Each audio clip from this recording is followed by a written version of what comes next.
Clara Whitaker hit the floor before she heard the slap. Her father stood over her, the contract still in his fist. "Sign it," Marcus Whitaker said. "Sign it or get out of my house." Behind him, 12 men watched without moving. Behind them, her younger sister wept into a handkerchief that was too white to mean anything. Then a chair scraped at the back of the parlor. Boots crossed the floor. The widowed sheriff, Elias Boon, stepped over Clara's torn skirt, looked her father dead in the eye, and said the 7 words that broke a Kansas town in half. "I'll marry her. Tear up that paper." If this story moves you, please subscribe to the channel and stay with me until the very last word. Clara's fight is only beginning, and the secrets buried in this Kansas town are deeper than any grave on the prairie. Drop a comment with the city you are watching from so I can see how far Clara's voice has traveled tonight, and hit the bell so you don't miss the next part.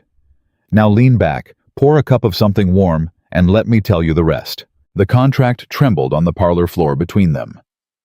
"Pick it up, Clara." Marcus Whitaker's voice was the flat voice of a man giving an order to a dog he had owned too long. "Pick it up and sign your name where I told you." "Father." "Don't." Clara pressed her palm against the cheek that was already swelling. She did not cry. She had stopped crying for him at 16. She was 26 now, and she had learned the difference between a man who hit you because he was angry and a man who hit you because he wanted you to know you were nothing. Marcus Whitaker had been the second kind for as long as she could remember. "I asked you to pick it up." "I heard you, sir." "Then do it." Lillian sobbed once from the settee. Their stepmother hushed her without looking. The 12 men her father had brought to witness the signing had not moved an inch. They were ranchers' lawyers, his banker, 2 cousins he kept like dogs, and the Reverend Holloway, who had married Marcus's 3 wives and buried 2 of them. "Mr. Whitaker." The Reverend cleared his throat. "Perhaps the girl needs a moment." "She's had a lifetime of moments, Reverend. Don't you give her another one." The chair at the back of the parlor scraped. Every head in the room turned. Boots, slow, heavy, the kind of walk that made men remember they had not finished praying that morning. Sheriff Elias Boon stepped through the witnesses without touching one of them. They parted like water around a stone. He did not look at Marcus. He looked at the woman on the floor. "Ma'am." Clara stared up at him. "I'm going to ask you to stand up now," Elias said. "Slow. You don't owe these men a hurry." "Sheriff Boon?"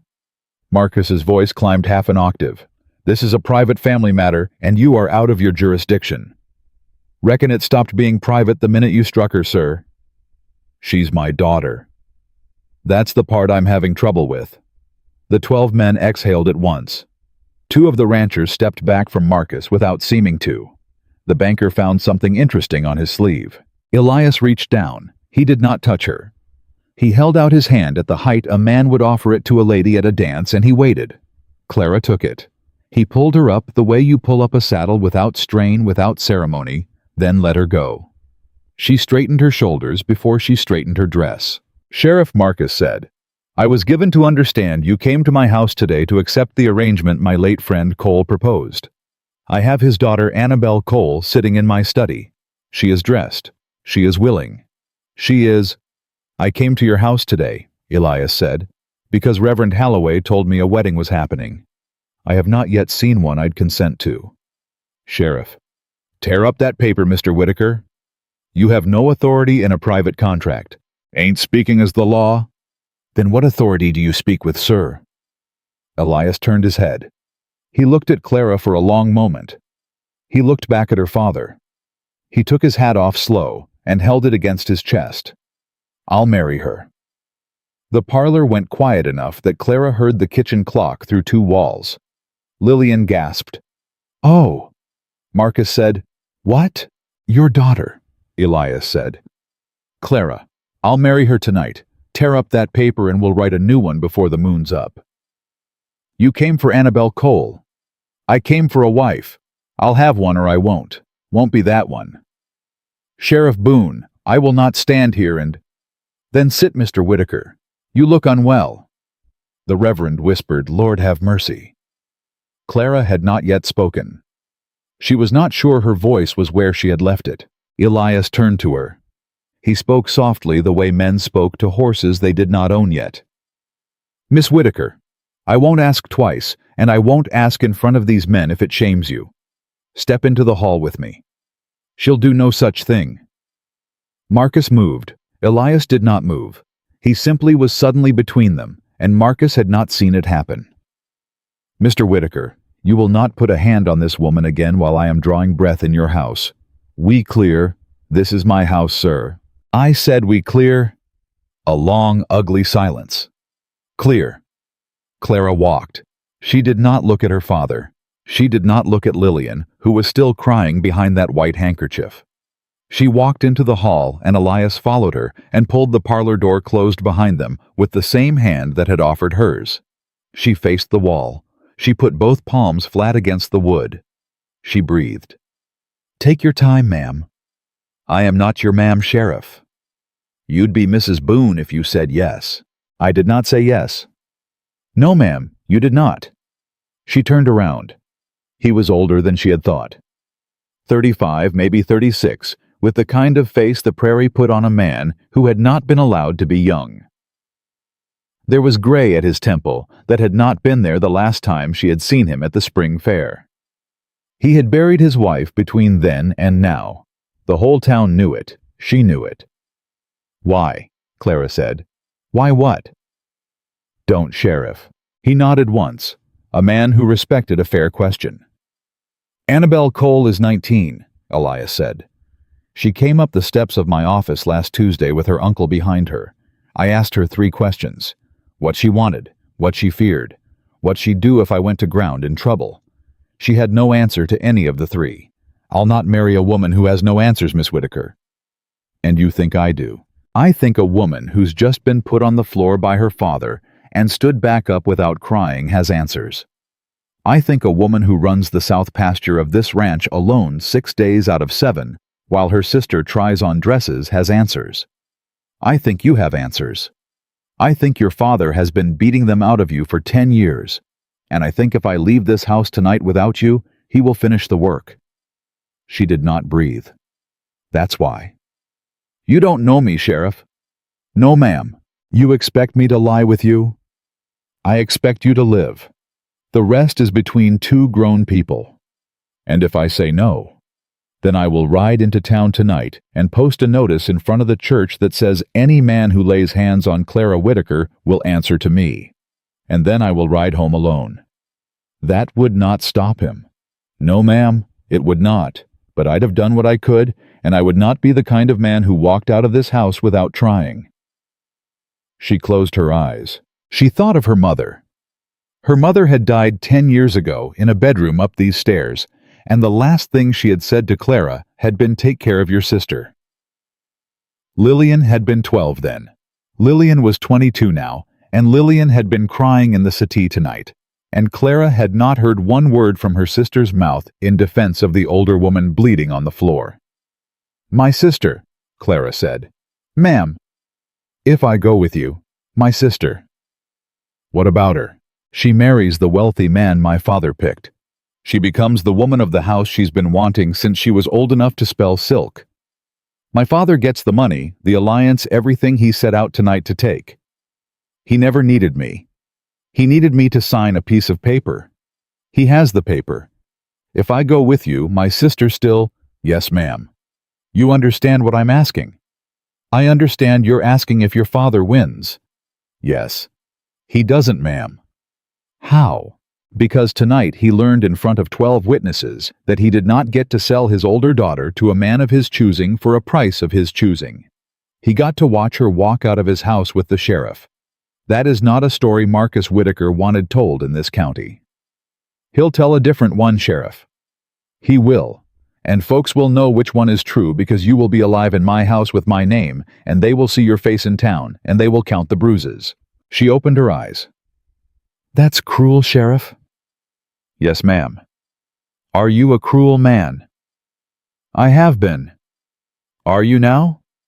"I'm trying not to be, ma'am." She looked at him a long time. "All right," she said. His mouth tightened. He did not smile. He nodded. Get your things, Miss Whitaker. I have nothing in this house that's mine. Then we go now. The parlor door opened behind them. Marcus stepped into the hall with the contract in his hand. He had torn it.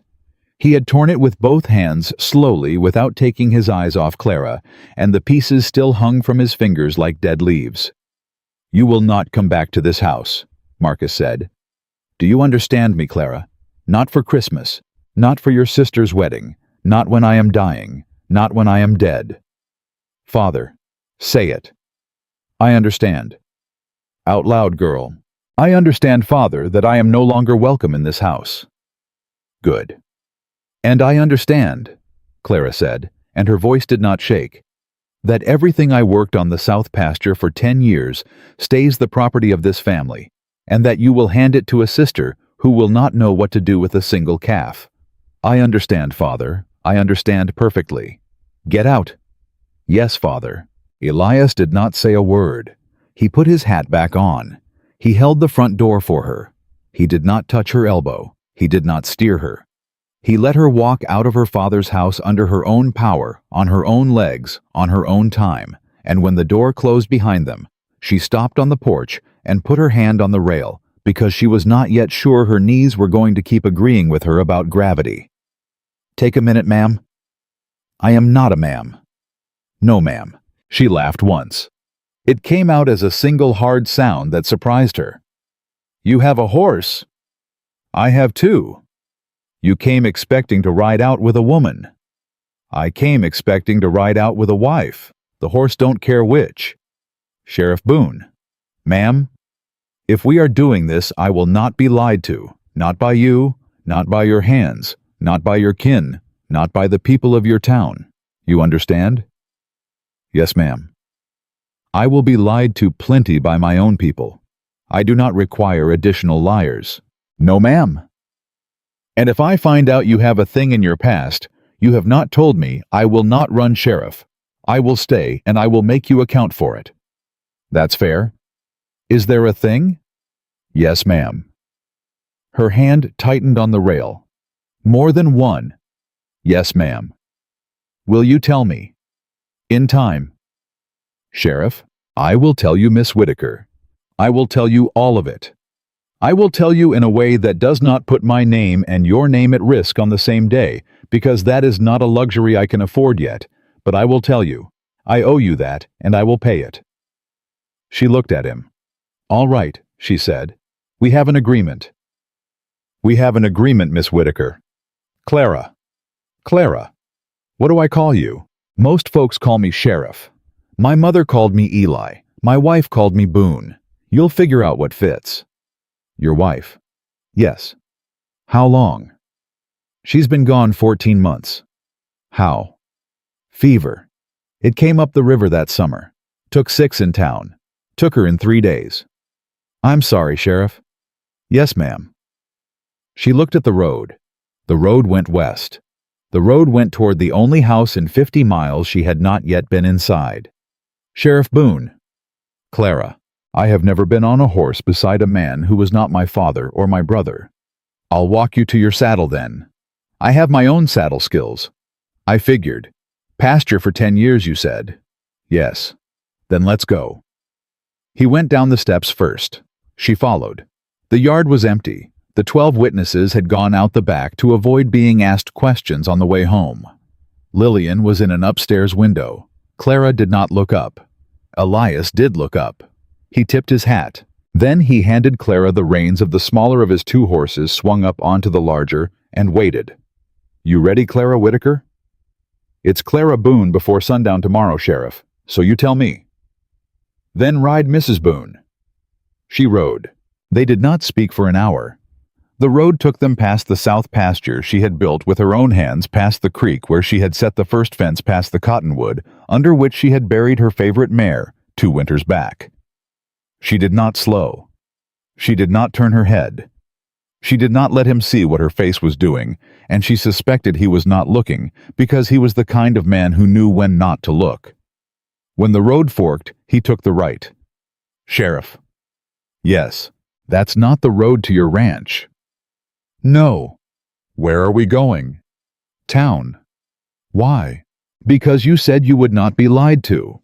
And because Reverend Halloway is going to ride a fast horse home tonight and tell every soul he meets that I came to your father's house to marry the Cole girl and rode off with the older Whitaker daughter. By morning there will be a story in this county that says I broke an agreement and stole a man's child. I will not have that story walk around without me beside it. What do you mean to do? I mean to wake up the Reverend's brother, who is the justice of the peace. And I mean to marry you tonight in the courthouse with 2 witnesses I trust. And I mean to ride into your father's town tomorrow with my wife at my side and a license in her hand, and I mean to dare any man who doubts the truth of it to say so to my face. Tonight. If you'll have me, ma'am. You said we had until sundown tomorrow. I said you said so. Sheriff Boon? Yes. Tonight. Yes.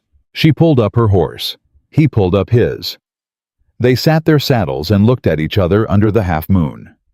You understand? She said that I will not lie with you tonight, or tomorrow, or the night after that. Not because I think you will demand it, because I do not know you and you do not know me, and a piece of paper is not the same thing as knowing. I understand, ma'am. I will sleep in a separate room until I say otherwise. That room is ready. It has been ready for 14 months. She looked at him. She did not ask whose room. All right, she said. Tonight. Tonight. They rode. The town came up under that half-moon. The courthouse was dark except for one window. Elias did not knock at the front. He went around to the side and rapped twice on a pane of glass. Paused, rapped once. A lamp came on. A door opened.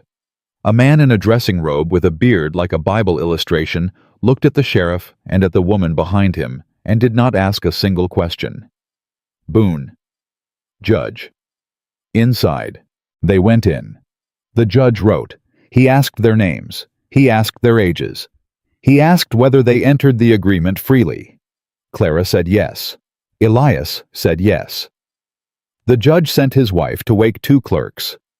The clerks came down the stairs in their nightshirts buttoned wrong. They signed where they were told to sign. Clara Whitaker. Yes, sir. Do you take this man? I do. Elias Boon. Yes, sir. Do you take this woman? I do. You are husband and wife under the laws of the state of Kansas. Sheriff, Mrs. Boon, get out of my courthouse. Thank you, Judge. Don't thank me. Pay me Friday. They walked out. Clara held the marriage license with both hands like it might fly away. Elias did not touch her. He held the door of the courthouse. He held the gate. He held the reins of her horse while she mounted, and only when they were both on the road again did he speak. Clara. Sheriff, you will want to call me something, tonight, when we ride into the yard. The hands will be there. They will look at you. They will look at me. They will decide in 3 seconds what kind of marriage this is, and they will tell every soul in the county the version they decided on. Pick a name. It does not have to be the right one. It has to be one you can say in front of strangers without your jaw locking. She thought. Eli. Eli. If your mother called you Eli, I will call you Eli, until I find a name of my own for you. Yes, ma'am. And I am not your ma'am, Eli. No, Mrs. Boon. She breathed out. The road went on. The road went west. The ranch came up under the moon, and the lamps were lit in the bunkhouse and the kitchen, and a tall woman stood on the porch of the big house with her arms crossed and her hair down her back. Clara Boon, 12 hours married and 8 hours fed, and not 1 minute rested knew, before the woman opened her mouth, that her wedding night was going to be a fight. The woman on the porch stepped down into the yard. Eli. Martha. Where is the Cole girl? There is no Cole girl, Martha. Then who, Martha said, is that? Clara did not wait for him to answer. She swung down from the saddle. She walked the 10 paces between the hitching post and the porch on legs that should not have been holding her up. She stopped 2 arms' lengths from the woman, and she looked her in the face. My name is Clara Boon. I married your brother-in-law tonight at the courthouse in town. I have not eaten since noon. I have not slept since yesterday. I am not your enemy. I am also not your sister. I am sorry for your loss. I will not apologize for my arrival. Where do I sleep?" Martha did not move. Martha did not speak. Behind Martha in the doorway of the big house, a small boy of about 10 with a face like the woman's and a chin like Eli's appeared in his nightshirt. "Pa," Eli's voice broke before it left his mouth. "Sam, you're home. I'm home, son." "Who is the lady?" Clara turned around. She looked at Eli. Eli had not told her about the boy. She looked at the boy. The boy looked at her with the steady brown eyes of a child who had buried his mother 14 months ago and had not yet decided what to do about a world that kept handing him strangers. He was holding a wooden horse in one hand. The paint had worn off the saddle. "Sam," Clara said. "Yes, ma'am." "My name is Clara. I'm sorry it's so late. May I come inside?" The boy looked at his father. His father said nothing. The boy looked at his Aunt Martha. His Aunt Martha said, "It is not my house, child. It is your father's house, and apparently, tonight, it is hers." The boy looked at Clara. "Are you my new ma?" The yard went quiet enough to hear the wind through the cottonwoods. Clara knelt down in the dust of the yard, so she was eye level with the child. She did not reach for him. She did not smile. She did not promise him a thing she could not pay for. "No, Sam," she said. "I am not your ma. Your ma was your ma, and she is still your ma, and nobody in this house is going to take that name from her. I am your father's wife. I am Clara. If you will have me, I would like to be your friend." The boy looked at her for a long moment. Then he held out the wooden horse. "His name is Captain. He is missing his saddle paint. Pa said he would fix it, but he forgot." "Pa has been busy, son," Clara said. "Yes, ma'am." "May I take Captain inside and look at his saddle in the lamplight?" "Yes, ma'am." She stood up. She took the wooden horse. She held it the way a person holds something that has been carried by a child through grief. She turned to Martha. "Show me where I sleep, please." Martha looked at Eli. Eli looked at Clara holding his son's wooden horse. Eli took his hat off again. He did not put it back on. "Martha," he said, "show my wife to the east room. Set a place at the table. Wake the cook. We will eat as a family tonight, the four of us, and then we will sleep, and then in the morning I will tell my wife the things I should have told her on the road." Martha's mouth opened. Martha's mouth closed. Martha turned and walked into the house without a word. Sam slipped his small hand into Clara's free one. "Are you a good lady?" he asked. Clara looked down at him. She looked at the boy whose existence her husband had not mentioned. She looked at the wooden horse with the worn-off paint. She looked at the doorway where Martha had stood, and she heard Eli breathing behind her, like a man who had been holding his breath for 14 months. "I am trying to be Sam," she said. "I am trying very hard to be." And she walked into the house she had been married into 90 minutes ago, holding a child's hand and a child's horse, with a husband behind her who owed her the whole truth, and a sister-in-law ahead of her who had not yet decided whether to feed her or bury her, and somewhere out there in the dark, a father who had torn up a contract tonight and would not, Clara already knew, leave the matter there. The east room smelled of cedar and old lavender. Martha stopped at the door and did not go in. "This was Sarah's sewing room," Martha said. "She kept her mother's chest at the foot of the bed. The chest is still there. You will not open it." "I will not. The dresses inside are not yours. I have never worn another woman's dress in my life. I will not start tonight." Martha looked at her. Martha was 40 if she was a day taller than Clara by a hand, and wore the kind of face that had been pretty before grief had ironed the softness out of it. "I do not like you," Martha said. "You do not know me." "That is true. I do not like you anyway." "All right. All right." "I said all right, Martha. You do not have to like me. You have to live in this house with me. Those are two different jobs." Martha's jaw moved. Martha did not answer. Martha turned and walked down the hall. Sam was still holding Clara's hand. He had not let go since the porch. "Aunt Martha used to laugh," Sam said. "Did she?" "Before Ma went." "I imagine she did, son. Are you going to make her laugh?" "That is not a thing I can promise, Sam." Pa stopped laughing too. Clara crouched down. She set the wooden horse carefully on a side table. She looked at the boy. "Sam, I am going to tell you something, and I am going to tell you the truth, because I think you have been told too many things that were not the truth in the last 14 months. Is that fair?" "Yes, ma'am." "I do not know if I can make your father laugh. I do not know if I can make your aunt laugh. I do not know if I can do one helpful thing in this house. What I know is that I will try. Every day. And on the days when I cannot try, I will say so out loud, and I will not pretend. Is that a deal you can take?" The boy thought about it the way a small adult thinks about a contract. "Yes, ma'am." "Then go wash your hands for supper." He went. She stood up. Eli was in the hall.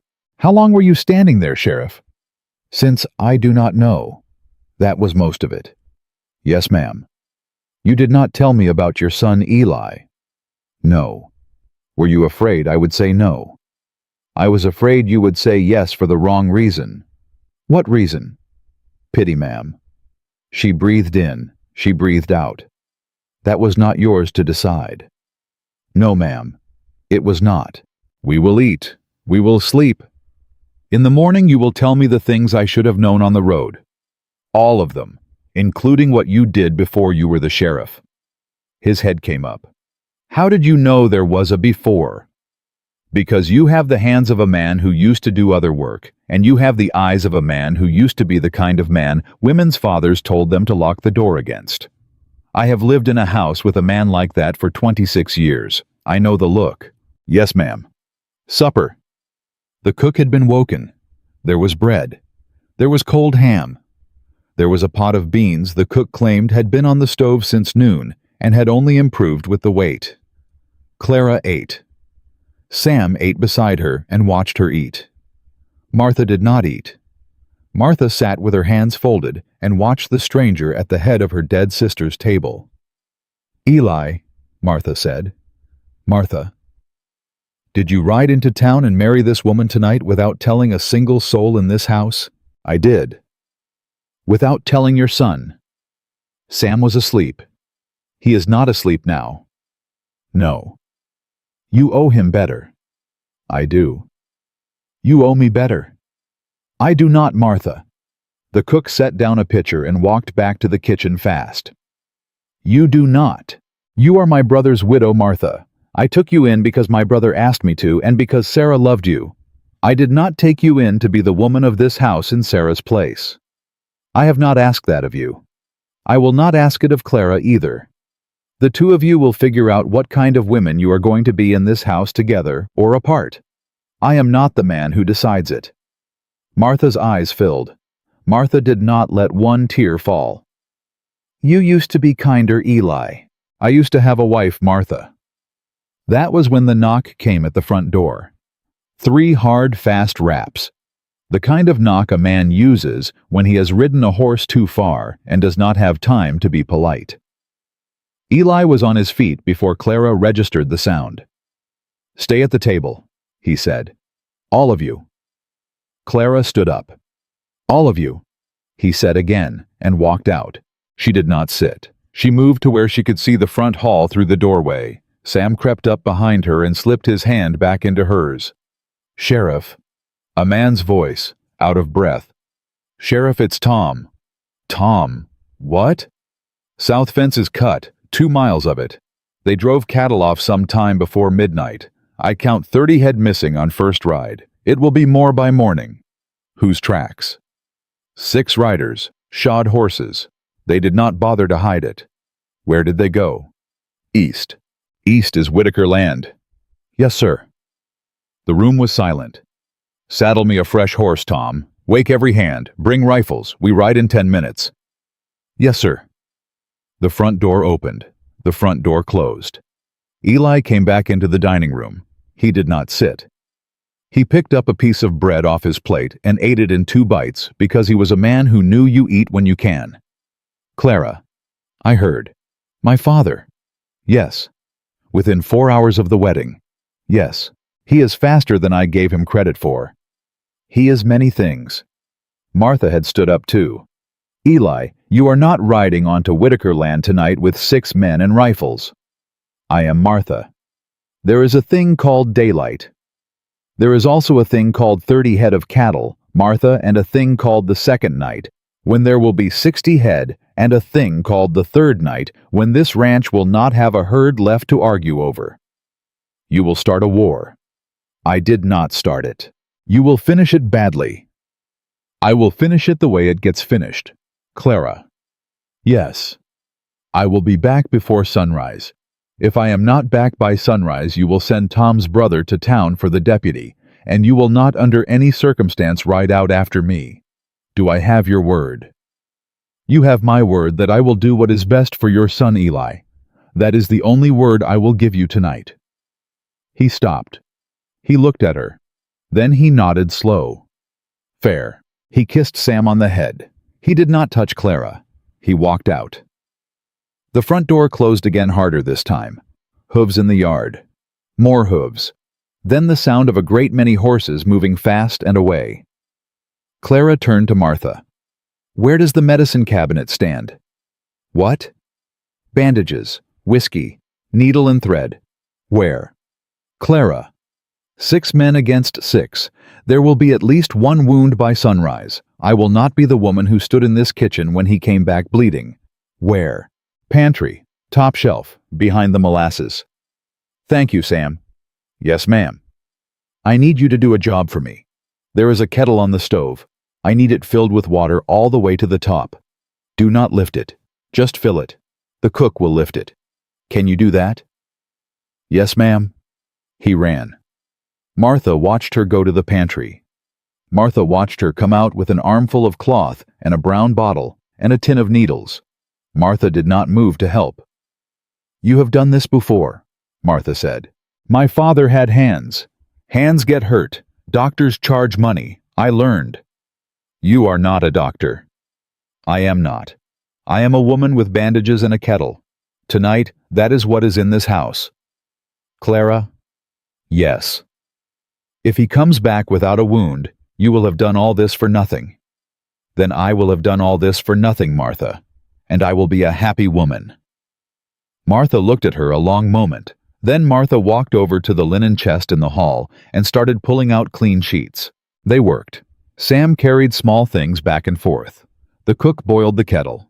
Martha tore strips. Clara laid out the needles in a row on a clean towel. The clock on the mantel said it was past 1 in the morning. That was when the second knock came. It was not a knock like Tom's. It was a slow, unhurried, 3-tap knock. The kind a man uses when he wants you to know he is in no hurry because he has already decided the conversation will go his way. Clara went to the door. Who is it? Mrs. Boon. My name is Hollis Cole. I am Annabel Cole's uncle. Open this door. Martha was behind her now. Martha said very low, Do not open it. He will not leave if I do not. He will leave if I shoot through it. Martha. I have a gun, Clara. I believe you.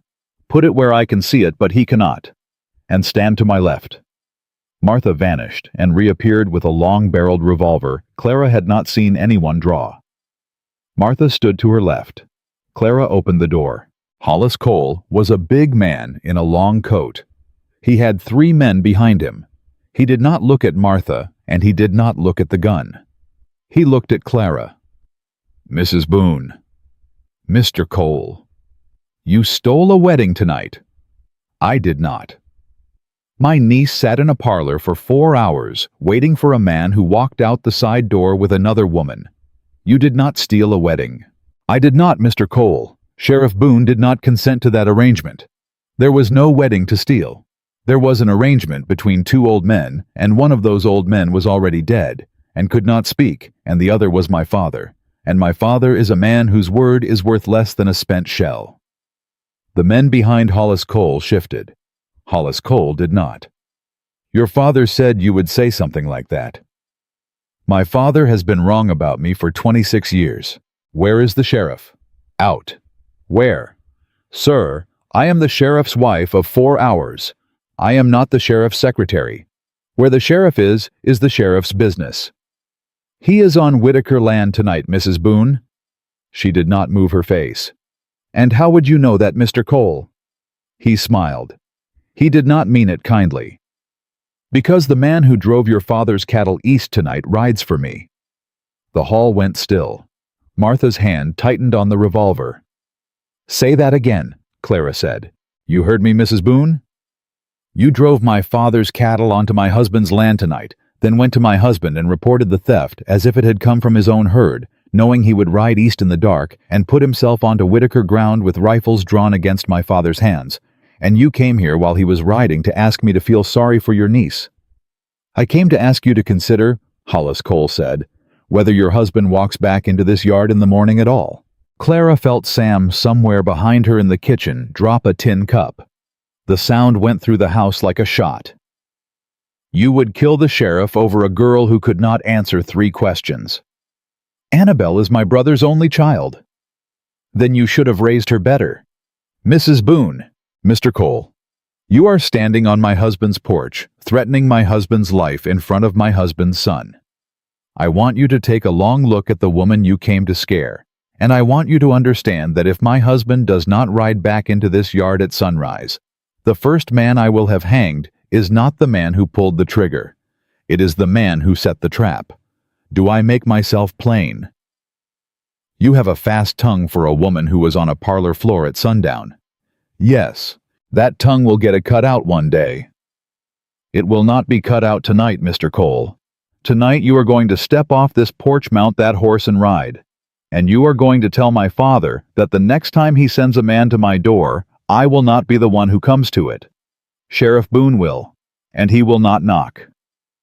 Hollis Cole looked at her for a long moment. Then he tipped his hat the smallest, ugliest tip a man can give a woman. Mrs. Boon, we will see each other again, and there is a man riding into this county who will be very pleased to make your acquaintance. What man? A man named Mercer, Daniel Mercer. He has been in Wyoming. He has just come home. He has business with the sheriff. What business? Old business, Mrs. Boon. The kind you do not tell a new wife about on her wedding night. He walked off the porch. He mounted. The 4 horses turned and went. Clara closed the door. She put her forehead against it. Martha lowered the revolver. Clara. Yes. Who is Daniel Mercer? I do not know, Martha, but I know who does. Eli. Eli. That was when they heard the riders. Not many. 2 horses, coming hard. Clara opened the door again before Martha could say a word. Tom came up the steps 2 at a time. His left sleeve was wet to the elbow. His face was the color of old milk. Mrs. Boon. Tom. The sheriff sent me back. He said tell his wife first. Tell me what, Tom? There was a man down on Whitaker ground tonight, Mrs. Boon. Down. Dead, ma'am.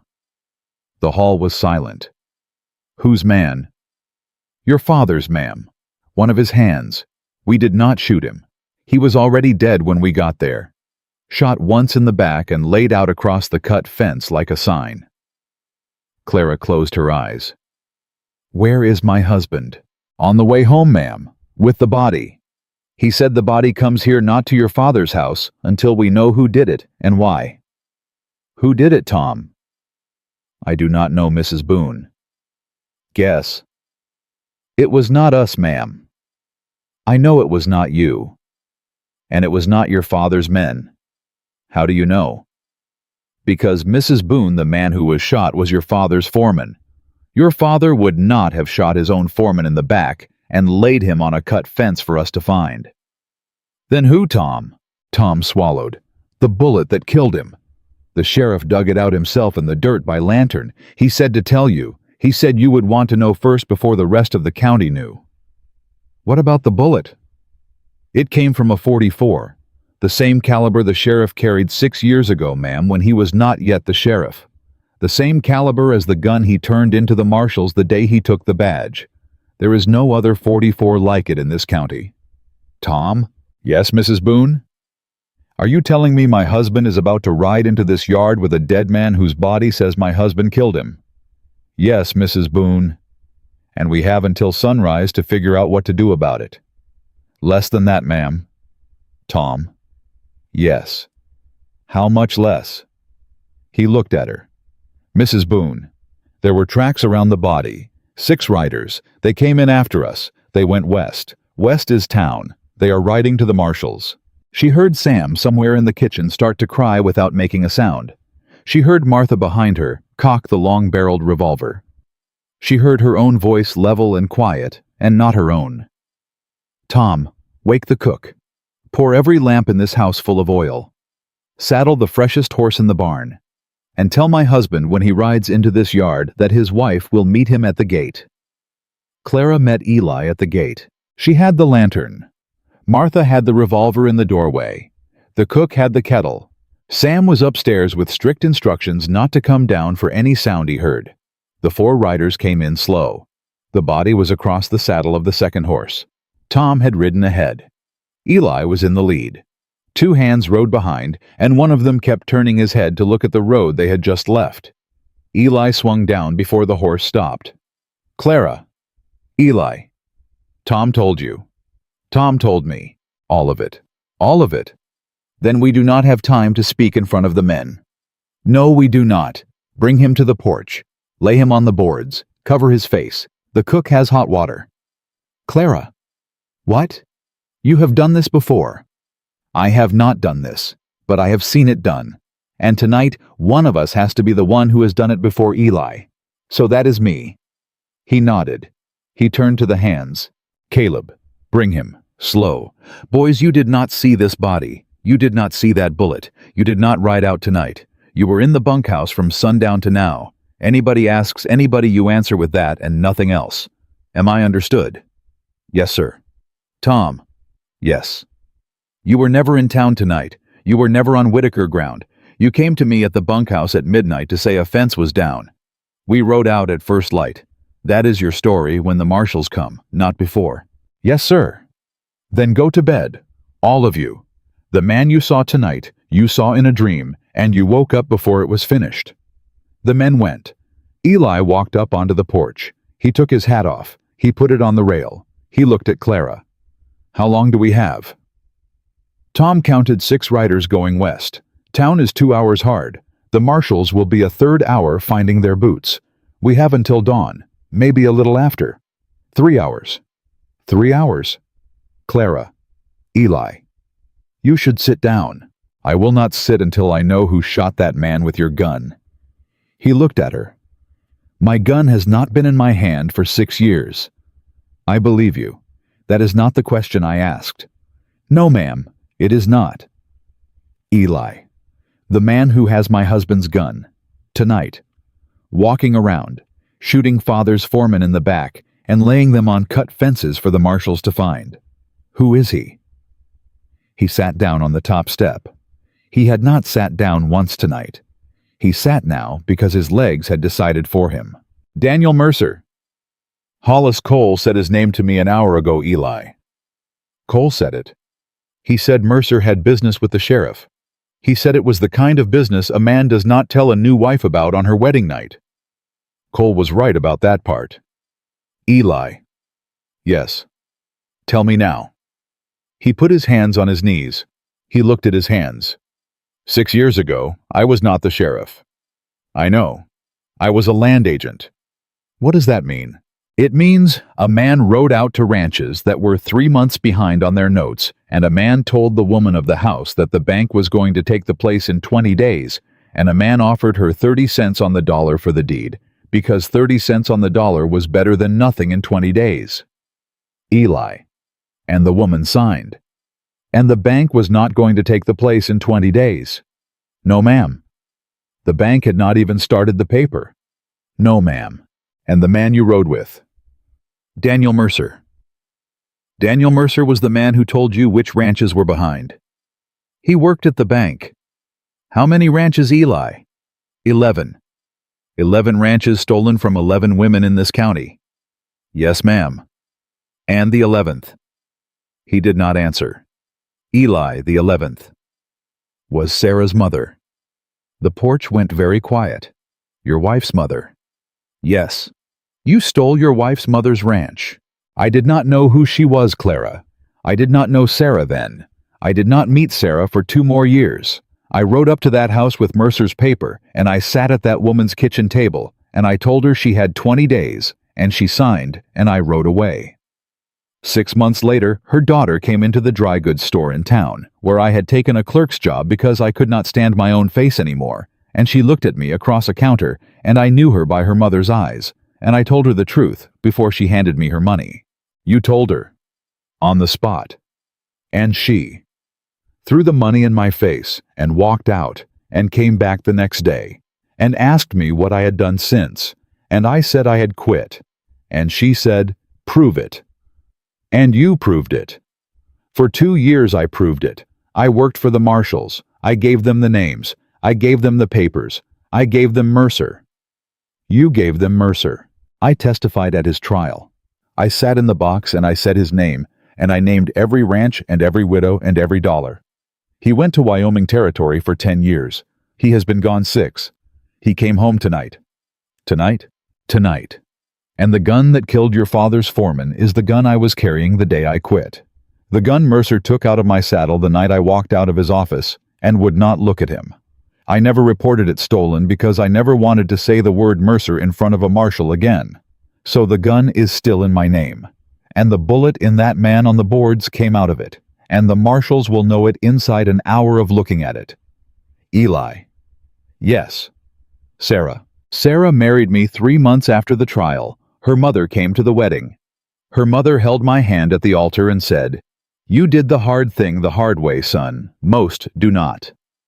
And I cried in the church for the only time I have ever cried in a church. And Sam was born a year later. And Sarah died 14 months ago. And I have not told a soul on this ranch any part of what I just told you except Sarah, who knew, and Martha, who was Sarah's sister, who knew, because Sarah told her. And now you.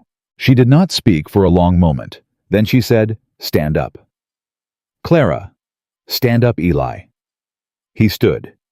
You did the wrong thing. Then you did the harder right thing.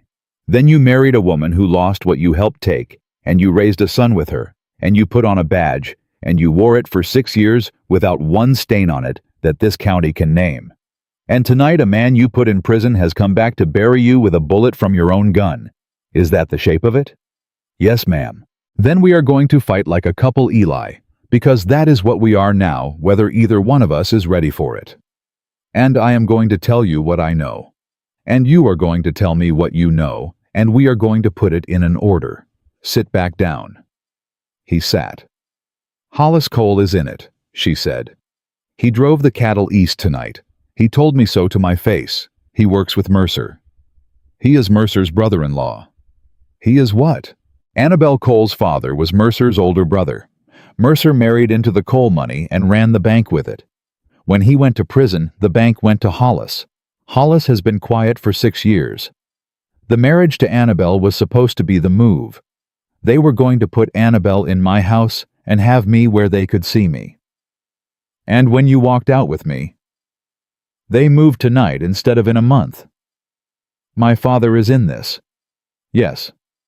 How? Your father took 2 of those 11 ranches as a buyer when Mercer and I sold them off cheap. Your father knew the deeds were dirty. Your father has carried those 2 deeds in a strongbox for 6 years without registering the second one because he could not afford to register a deed he could not defend. That is 2,000 acres of land your father does not legally own, Clara. He needs the legal owners dead or scared off. He needs me out of the sheriff's office.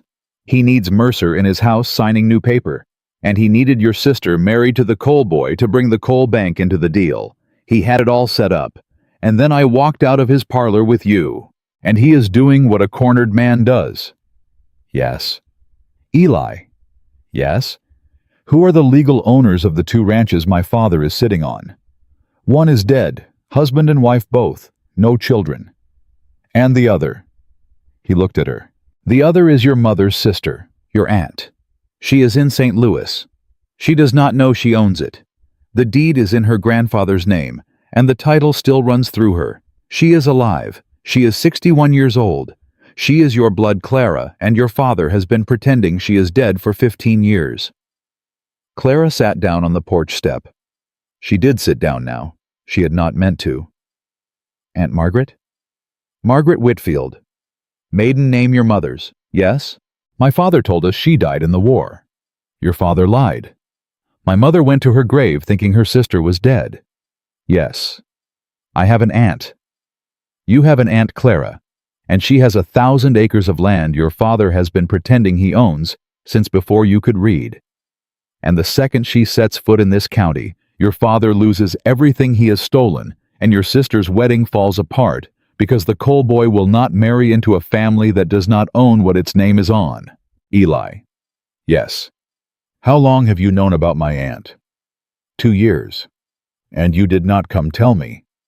I did not know you, Clara. I knew a Whittaker daughter who ran the south pasture. I did not know if she was Marcus's daughter or her mother's. I have been waiting to find out.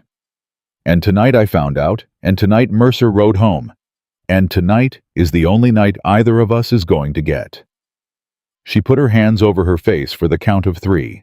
Then she took them down. Eli. Yes. We are going to do 4 things before sunrise. Are you with me? Yes, ma'am? 1. We are going to wake the telegraph operator in town. Tom's brother rides for him. He carries one message to my Aunt Margaret in St. Louis, paid by you, signed by me, asking her to come at once and bring every paper she has from her grandfather's estate. Yes. 2. The body on this porch.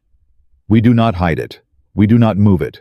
We send a man to the deputy at sunrise before the marshals come, and we surrender it, with a written statement from you, listing the gun, listing Mercer, listing the date you turned the gun in to the marshals 6 years ago, which they have on record with a clerk's signature, which means Mercer can be tied to its theft the second a marshal opens the file.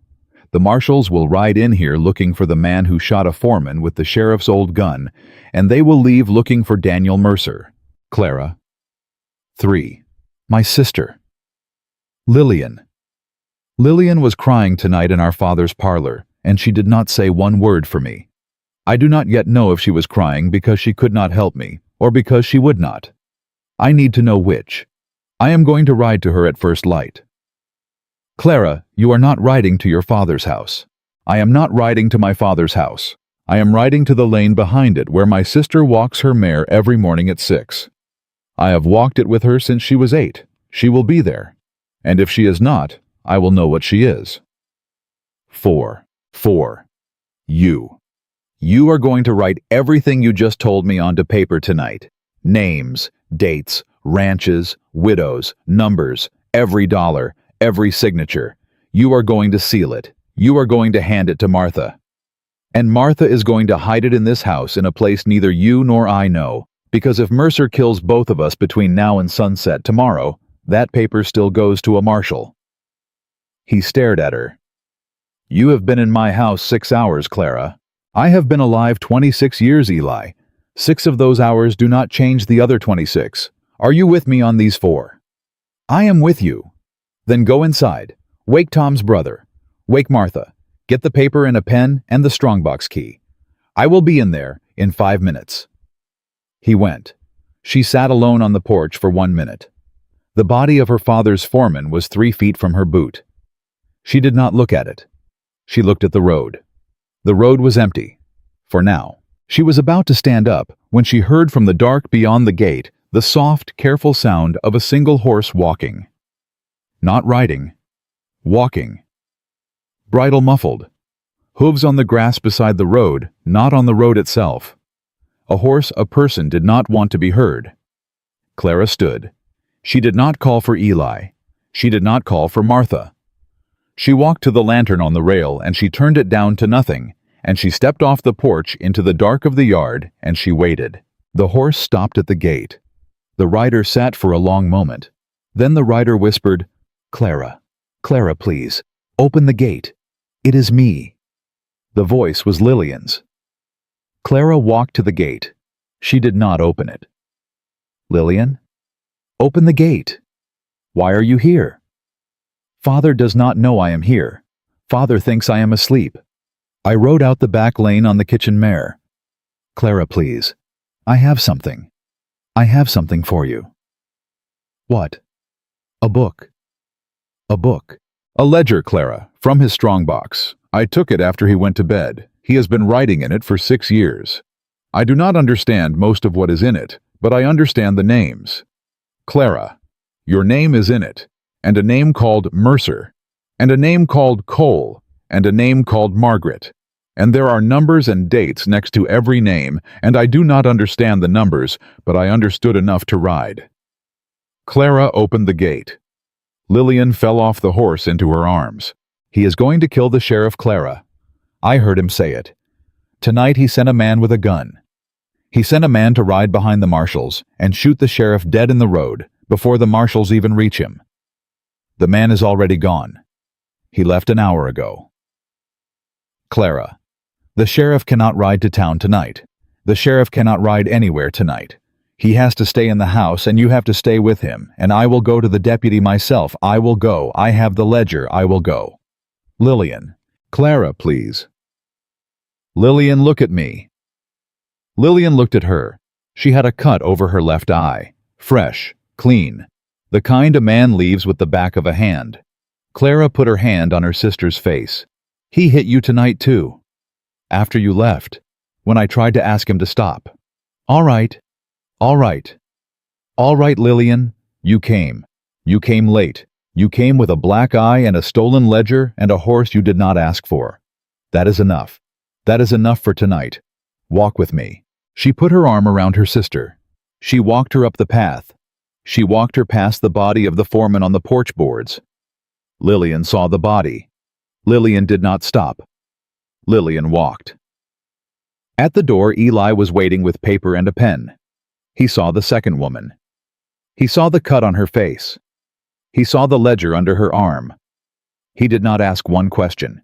He stepped aside.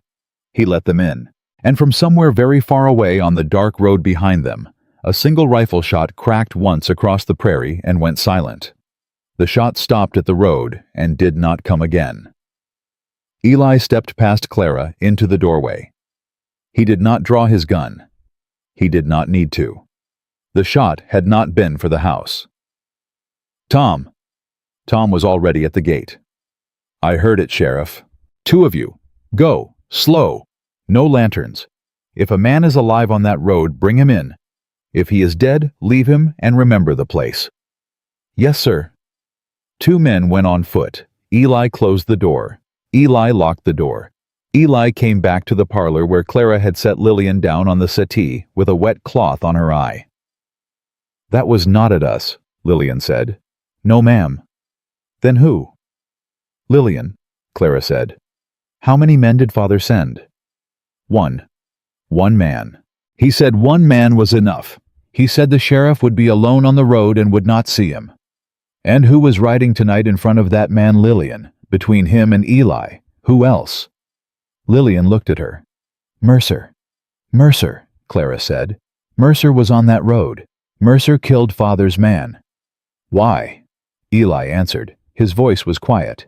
Because Mercer does not need a hired gun riding around this county tonight with a story he can tell. Mercer does not need any man alive who knows the plan. Mercer is closing every door behind him. He is killing his own. He is killing every soul who can put him in a courtroom. Eli. Yes. He will come for my father next. Yes, ma'am. My father does not know that yet. Your father thinks he is using Mercer. Your father is not. The 2 men came back to the door. They knocked once slow. Eli opened. Sheriff? Caleb. Dead, sir. 40 paces past the bend, shot through the throat. We did not move him. Whose man? He is wearing a Whitaker rig. I do not know him by name. Mr. Whitaker hired men out of Dodge last month. Yes. Sheriff? Yes. There were 2 sets of tracks beside him. One came in, one went out. The man who shot him did not search the body. He left the rifle. He left the wallet. He left $20 in gold in the man's coat. He did not want one thing off that body. He wanted the body. Go to bed, Caleb. The men went. Eli closed the door. He did not lock it this time. He walked back to the parlor and took the ledger out from where Lillian had laid it on the table. Clara, I am ready. He opened the ledger. He turned to the first page. He turned to the second. He turned to the third, and he stopped. What? Clara said. He did not speak. Eli, what? He turned the ledger around and slid it across the table to her. She read. She read the line at the top. She read the date. She read the name written under the date. She read the second name. She read the amount. She read it again. She closed the ledger. She put both hands flat on it. Clara, Lillian whispered. Lillian, when did Mother die? 8 years ago. You know when? How? Fever. The doctor said fever. Lillian. The doctor said fever, Clara. What did Father pay the doctor? What? What did Father pay the doctor that month? Lillian. Think. I do not. Lillian. The doctor's name was Hennessy. Do you remember a Dr. Hennessy? Yes. Where did Dr. Hennessy go after Mother died? He moved to Topeka. On what money? Clara. Lillian. The ledger says Father paid Dr. Hennessy $400 in the month our mother died. $400, Lillian. The doctor's fee for a fever in this county is $2. The parlor was silent. Clara, no. Lillian. Clara, no. No, that is not. It is a number on a page, Lillian. I am not yet saying what it means. I am saying the number is on the page. Eli. Yes. Read what is under it. Eli read it aloud. Hennessy. 400. Signed. Quiet. The word quiet was underlined. Lillian was crying without sound. Clara closed her eyes for the count of 3. She opened them. Eli. Yes. My father did not just steal from widows. My father may have made one. Clara. I am not saying it. I am saying the page says it. We will say what we know to a marshal and not before. But the page says it, Eli. The page says it. She stood up. She walked once around the table. She came back. She put her hand on the ledger. Lillian. Yes. You are going to sleep in the room next to Sam tonight. Martha is going to sit in the hall with the long-barreled revolver. Tom's brother is going to ride for the telegraph at first light and send the wire to Aunt Margaret in St. Louis.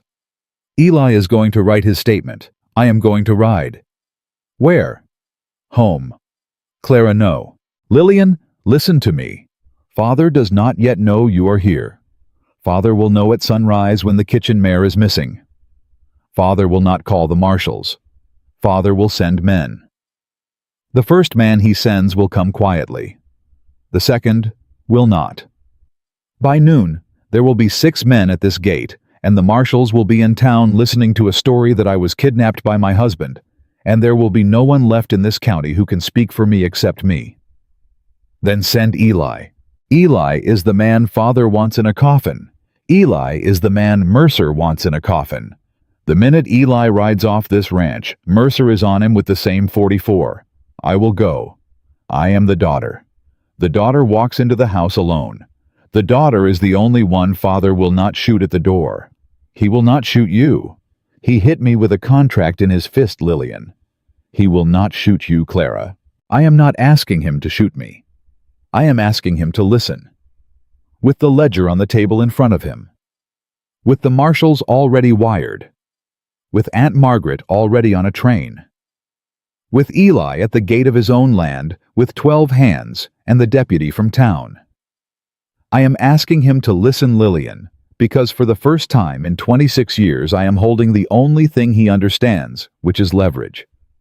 Eli had not spoken. Eli was looking at her. Eli. Yes, say it. You are not going alone, Clara. I am going alone. Clara. Eli, look at me. He looked at her. You have been a sheriff for 6 years. You have been a husband to me for 9 hours. You will be a sheriff for many more years and a husband to me for many more years if we live through the morning. The way we live through the morning is that you do not ride into my father's yard in the dark. You ride in at noon with the deputy and the ledger and the wire from my aunt and the witnesses, and you ride in the way a sheriff rides in, not the way a husband rides in. The husband rides in tomorrow. Tonight, the daughter goes alone. Clara. Eli. If he hurts you, then you will do what you have been preparing 6 years to do, and you will do it cleanly, and you will not let our son grow up in a house where his father became the wrong kind of man over a woman he had only known 9 hours. Do you hear me? He did not answer. Eli. I hear you. Then write your statement. Wake Tom's brother. Hide the ledger where Martha will hide it. Saddle me my horse. I leave at 4. She did not sleep. She did not sit. She wrote a letter at the kitchen table to Sam in case she did not come back, and she sealed it, and she gave it to Martha. And Martha did not read it, but Martha put her hand over Clara's hand on the envelope and kept it there for the count of 3 before she walked away. At 4 she rode. The lane behind her father's house came up under a gray morning that had not yet decided to be a sunrise. She did not tie the horse at the gate. She tied it at the willow her mother had planted the year Clara was born. She walked up the kitchen path. She walked in the kitchen door, which was never locked because her father did not believe a man would dare. She walked through the kitchen, past the cook, who was already up, and who saw her and did not speak and did not stop her. She walked into the dining room. She walked into the hall. She walked up to the door of her father's study and she opened it without knocking. Marcus Whitaker was at his desk. Daniel Mercer was in the chair across from him. Both men looked up. Mercer smiled first. Mrs. Boon? Mr. Mercer. You know me. I have known your name for 6 hours. I have known your work for 3. That is faster than most. My husband is a thorough man. Your husband is a dead man, Mrs. Boon. Then so are you, Mr. Mercer. You shot my father's hand on the road tonight. He was riding to kill my husband. You did not want him to live and tell the story. You did not search the body because you were not robbing him. You were tidying. The body is on a road my husband's deputies will reach by 10. The bullet in him is from the same .44 that killed my father's foreman, which is the gun you stole from my husband 6 years ago, which my husband filed in writing as missing the day he took the badge which the marshals have on record. 2 bodies. 1 gun. Your hand. By noon, every man in this county will know. Mercer stopped smiling. Father, Clara said, get out of my house. No, Father. I said, Father, look at the book under my arm. He looked. His face went the color of cold ash. Lillian, he said. Yes. That little... Father, do not finish that sentence. You came into my house to bring me a book of mine. I came into your house to give you 1 chance to walk out of it under your own power. You came alone. I came alone.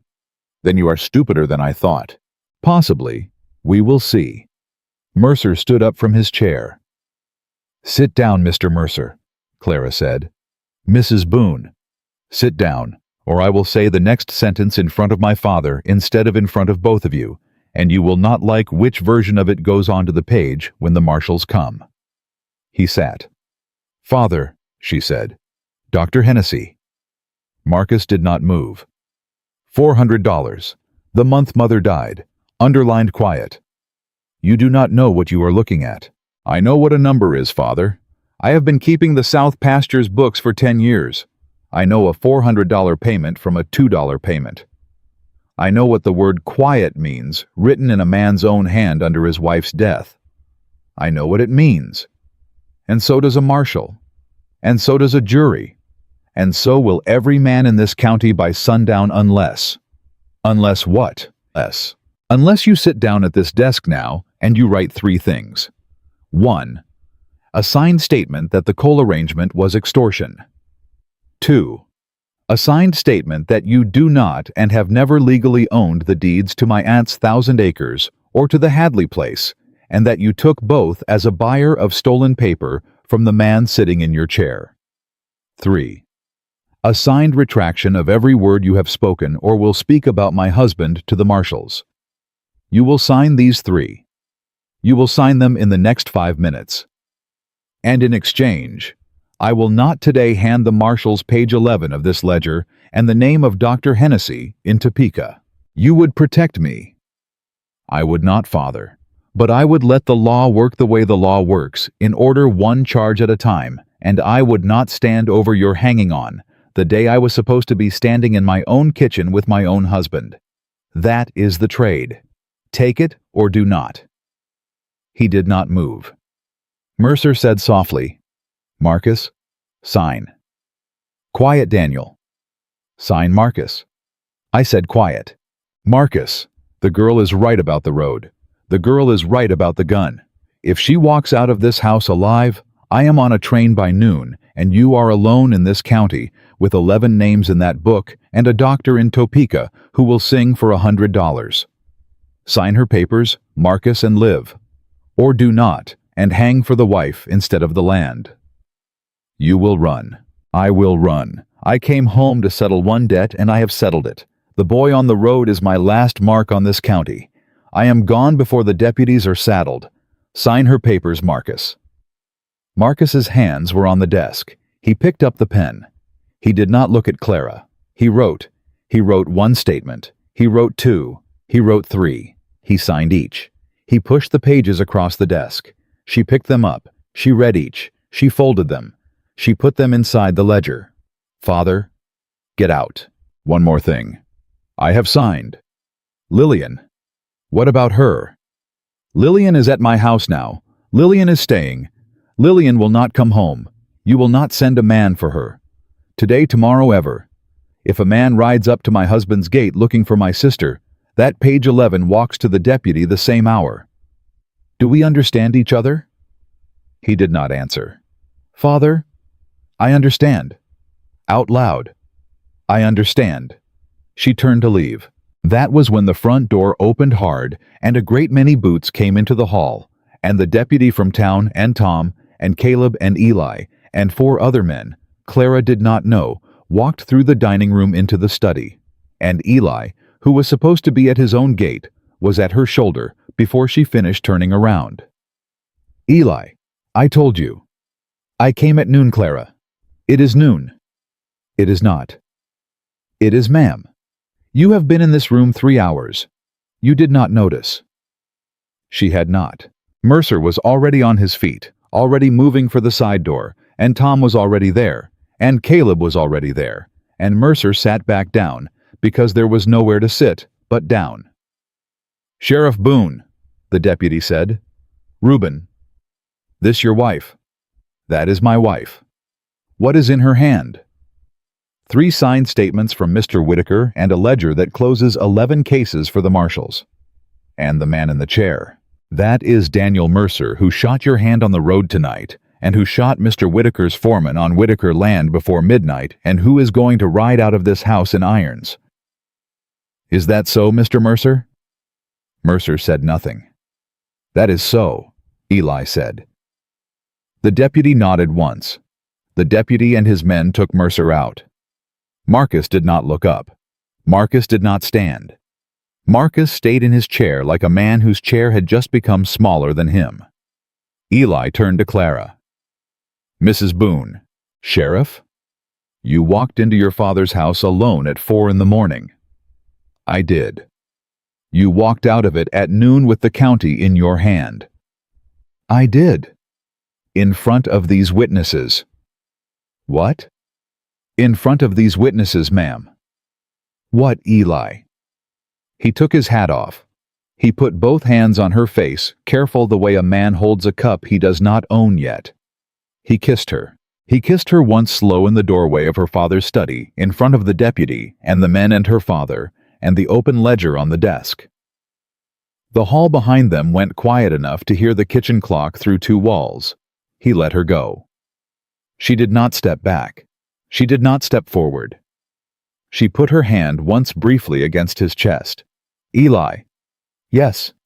Take me home. He took her home. The ride home was a long ride. Neither of them spoke for the first hour. The sun came up over them on the road, and Clara kept the ledger inside her coat, and Eli rode beside her without watching her the way a man rides beside a woman, when he has decided he does not need to watch her ever again to know she is there. They came up the lane in the early afternoon. Sam was at the gate. He had been at the gate since dawn. Martha was on the porch behind him. Lillian was in the doorway with the wet cloth still pressed to her eye. Sam ran. He did not run to his father. He ran to Clara. He ran to her stirrup, and he reached up and he held on to the leather with both small hands. "You came back." "I told you I would try, Sam. You came back." "Yes, son." She swung down. She did not let go of his shoulder for the rest of the day. Tom's brother rode back from the telegraph at 3. He brought a wire on yellow paper. Eli read it. He handed it to Clara without a word. The wire said, "On the train, bringing every paper. Tell my niece I have been waiting 15 years for a letter. Margaret." Clara folded the wire. She put it inside the ledger with her father's 3 signed statements. She closed her eyes for the count of 3. She opened them. "Eli." "Yes." "My aunt has been waiting 15 years for a letter." "Yes, ma'am." "I want you to remember that. The next time we have a hard thing to say to each other, and I want to wait. I do not get to wait. Wives do not get to wait. Women do not get to wait. My aunt waited 15 years for a letter, and the letter came from the wrong side of the family on a piece of paper she did not pay for. That is not happening to me. Not with you, not with Sam, not with Lillian, not with Martha. Are we clear?" "Yes, ma'am." "Good." Aunt Margaret came in on the 4 o'clock train on Tuesday. She was a small woman with a straight back and her sister's eyes. She walked off the platform with a leather case in one hand and a black umbrella in the other, and she looked at Clara across the platform, and she said, "You have your mother's chin." Clara said, "You are my aunt." "I am your aunt. My father told us you were dead. My brother-in-law was a creative man. He has signed 3 statements. That is a start. The marshals came on Wednesday. They took the ledger. They took the statements. They took Eli's 6-year-old letter naming the gun as missing. They sent a wire to Topeka. Dr. Hennessy denied everything for 2 days, and on the 3rd day, a clerk in his office sold him to a marshal for $50 and a train ticket west, and Dr. Hennessy was in irons by Friday. Clara did not go to that hearing. Clara was not asked to. The page about her mother stayed in the ledger, and the marshal who carried the ledger to Topeka knew which page was the page, and Dr. Hennessy was charged for what Dr. Hennessy had done, and Marcus Whitaker was charged for what the rest of the ledger said he had done, and Clara never said in court or out the word she would have had to say if anyone had asked. She had said it once in her parlor to her sister. That was the only time it ever needed to be said. Marcus was sentenced to 22 years for fraud conspiracy and the theft of 11 deeds. Daniel Mercer was sentenced to hang for the 2 murders, and the sentence was carried out on a cold November morning, and Eli rode into town the day before to stand in the cell and look the man in the eye one time. Clara did not ask what was said between them. Eli did not tell her.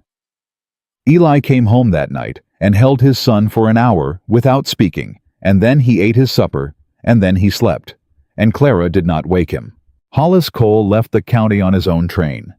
Annabelle Cole married a young man from Topeka the next spring who was not a sheriff and did not own land and did not ask her any of the 3 questions and who by all accounts made her happy. Clara sent her a quilt at the wedding. Annabelle sent back a card. The card said, "Thank you, Mrs. Boon. I have learned to answer the questions now."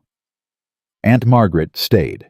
She moved into the Hadley place which had been her grandfather's, which her father had lost to her brother-in-law for $1 over a card game in a back room in Wichita, which her brother-in-law had handed off cheap to Mercer, which Mercer had sold cheap to Marcus, which the marshals on the strength of 1 signed statement and 1 St. Louis deed returned to Margaret Whitfield in the 2nd week of June. She put a herd on it by August. She came to Sunday supper at the ranch every week thereafter, and she taught Sam how to shoot a small rifle at a tin can, and she taught Lillian how to read a contract before she signed it, and she sat with Clara on the porch at sundown more times than Clara could count, and the two women did not always speak, and they did not need to. The 11 widows came up one at a time. Some came in person. Some came by letter. Some came through their grown children.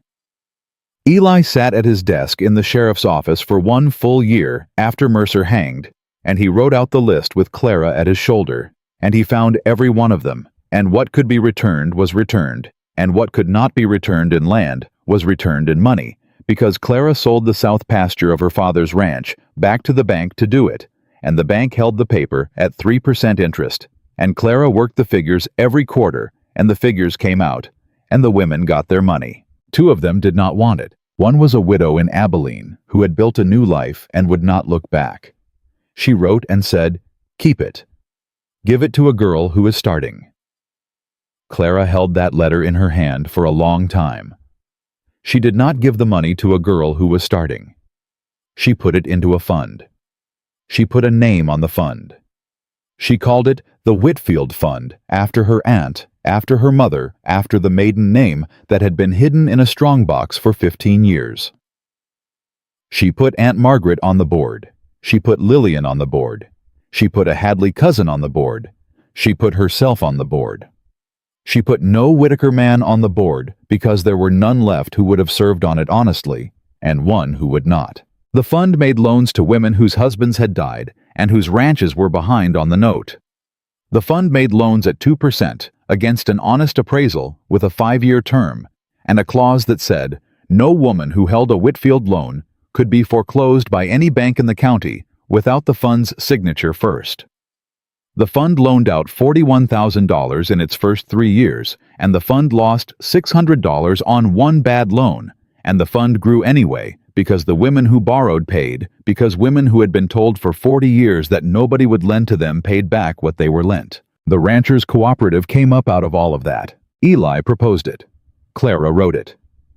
They held the first meeting in the church basement on a Saturday in March, and 17 men came, and 4 women, and one of the women was Aunt Margaret, and another was a widow named Hadley, who had not been in town in 2 years, and the 4th was Clara herself.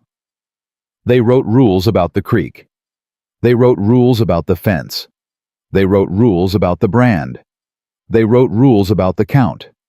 They wrote rules about disputes. They did not write a rule that said any one man's word was final. And at the end of the meeting, one of the older ranchers, a big man named McKee, who had been the loudest voice in the county for 30 years, stood up and said, "I have never sat in a room where a woman wrote the rules, and I did not stand up to leave. I am not going to leave today. I am going to sign." And he signed. And the room signed after him. Eli took off the badge 2 years later. He did not give it up because he wanted to. He gave it up because the deputy Reuben was ready, and because Sam was 9 and needed a father at supper, and because Clara was carrying their first child, and because, as Eli said in the office on the day he turned in the keys, "A man who has been the law in a town long enough is the law because folks are scared. I have been the law long enough. Reuben can be the law because folks listen. That is the better job. I am going home." He went home. He worked the ranch beside Clara. He learned the south pasture from her, and he learned the books from her, and he taught her the brand work and the breeding figures and the hard math of a long winter. They did not always agree. They did not always speak. But they did not lie, not once in 41 years, because Clara had said on the road out of her father's house that she would not be lied to, and Eli had said yes, ma'am, and a man who says yes, ma'am, to a woman like Clara Boon keeps his word. Lillian did not come home. She lived in the east room of the ranch for a year, and then she lived in town, and then she married a young schoolteacher named Andrews, who taught her to read poetry, and who never raised his voice in the house in 8 years of marriage. And Lillian had 2 daughters, and named neither of them Whitaker. She named one Margaret and one Clara, and Clara cried the first time she heard the second name spoken aloud, and Lillian said, "Don't, sister, you earned it." And Clara said, "I did not." And Lillian said, "You did. You walked out of that parlor on a night I could not. You came back for me on a night I would not have come back for you. I named her after you because I want her to walk the way you walked. That is not a debt, Clara. That is a hope. And Clara stopped crying. Martha stayed. Martha did not soften. Martha did not become the aunt at the table who laughed. But Martha became the woman in the house who stood in the kitchen at Christmas with a wooden spoon in her hand and an apron full of flour, and who took Sam to school every morning the year he learned to read, and who taught Clara's first daughter to braid hair with 3 strands instead of 2, and who on the day Clara's 3rd child was born, sat in the rocking chair beside Clara's bed for 9 hours and did not let one other soul into the room until Clara said her name. Martha and Clara never had the talk that Martha had once threatened. They did not need to. They had lived in the same house long enough. Sam grew. Sam grew tall. Sam grew quiet. Sam grew into the kind of young man who tipped his hat to women and stood up when they entered a room and asked 3 questions before he agreed to a thing. He kept the wooden horse with the worn-off saddle paint on a shelf in his bedroom for the rest of his childhood. The day he left for Lawrence to read law, he took the wooden horse off the shelf and brought it down to the kitchen and put it on the table in front of Clara. "This is yours now, Sam. You held it the night you came. You held it the morning Pa took you home from your father's house. You held it the day my brother was born. It is your horse. It is your horse, son. It is yours, Mama. It has been yours since the night I asked you if you were a good lady, and you said you were trying to be." She took the horse. She set it on her own shelf in her own room beside the tintype of her mother and the small carved box where she kept her aunt's first letter and her sister's wedding ring and the marriage license from a courthouse on a half-moon night 31 years before. She kept it there until the day she died. Years after, when the men who write the histories of the county sat down to write the chapter about the year the Mercer ring was broken, they wrote about the trial, and about the hangman, and about the 11 deeds that came home, and about the cooperative, and about the Whitfield Fund. They wrote about the sheriff who had been a land agent and turned, and about the marshal's file that had sat on a shelf for 6 years. They wrote about Marcus Whitaker, who died in the prison at Leavenworth in his 15th year of a fever alone, and they wrote that no Whitaker came for the body. They wrote one paragraph near the end about the woman who walked out of a parlor in Kansas on a sundown in October of that year, with no name but her own and no money but her pride. They wrote that she had been the older daughter, the one her father had not wanted, the one her sister had not spoken for, the one the town had not chosen, the one no man at the spring fair had ever asked to dance. They wrote that she had married the widowed sheriff that same night in a courthouse in front of 2 clerks in nightshirts buttoned wrong. They wrote that she had walked into her father's house alone at 4 in the morning 8 hours later with a stolen ledger under her arm, and that she had walked out of it at noon with 3 signed statements and the county in her hand. They wrote that she had built a fund that loaned to women, and a cooperative that fed a county, and a marriage that lasted 41 years, and that when she died in the autumn of her 72nd year, the men who came to lift her coffin came hat in hand, and the women who walked behind it walked in their own boots on land that they themselves owned on a road that was no longer silent. They wrote that her name had been Clara Boon.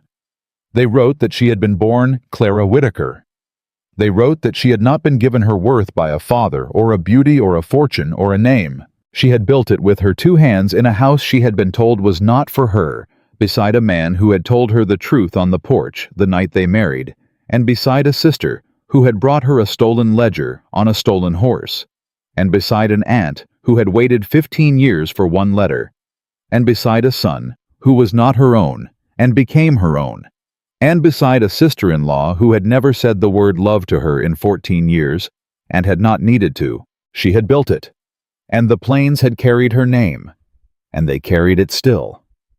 She had been the woman no one chose, until the morning she chose herself, and after that morning the silent plains were never silent again.